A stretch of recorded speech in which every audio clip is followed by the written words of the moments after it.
every time an opinion poll is asking this question, Australians push back about immigration. Now, of course, lefties automatically say, well, that's because we're a bunch of racists. No.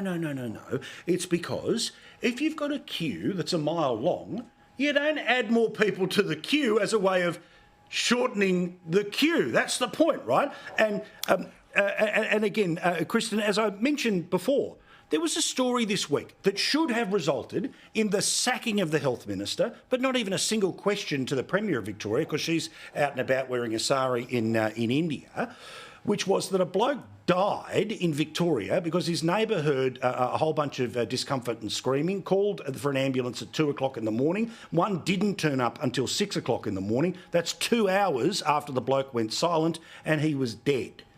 That's why I talk about immigration. Where is the consequences for the parliamentarians that care more about power than they care about doing what's best for our country? I am flabbergasted that, over the last 18 months, we've brought in nearly 1 million people to this country, and our natural progression, as you mentioned earlier, our natural increase is only 105,500.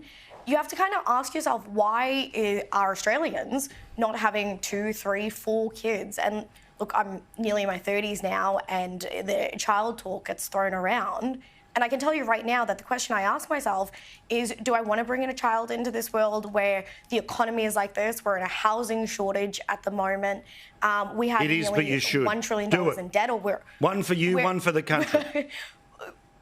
One for you and one for you, Paul, and one for the country, and then maybe I'll get one for myself. Correct. There's no way this will be played out of context. We need another Murray. Yeah. We need more Murrays. Yeah, we need more Paul Murrays. All right, come on. but also, Michael, what about that number about Victoria as well? That in terms of the number of people that come and go from the state, the growth in the come and go from the state was 530 people. Mate, look.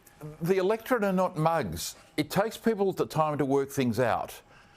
And we generally love being an immigration nation.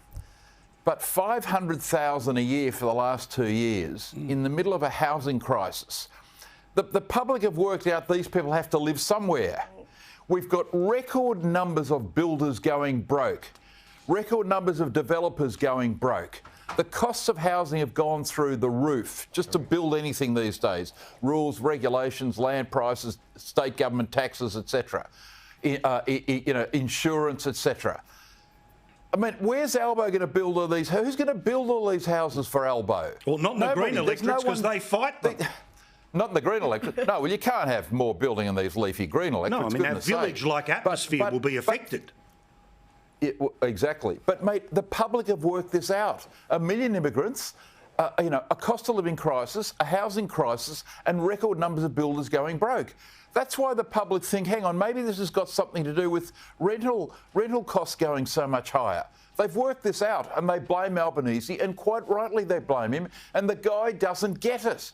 He doesn't get it. He doesn't understand. He just thinks, I can talk about immigration. That'll please the left of the Labor Party, but the average blue-collar person, the average young person, and of course the Greens are right into this, blaming Albo for the cost of living crisis and the housing crisis, but Albo's got himself to blame on this and so many other issues. Immigration is too high in the midst of a housing crisis, and every punter out there has worked this out, mate.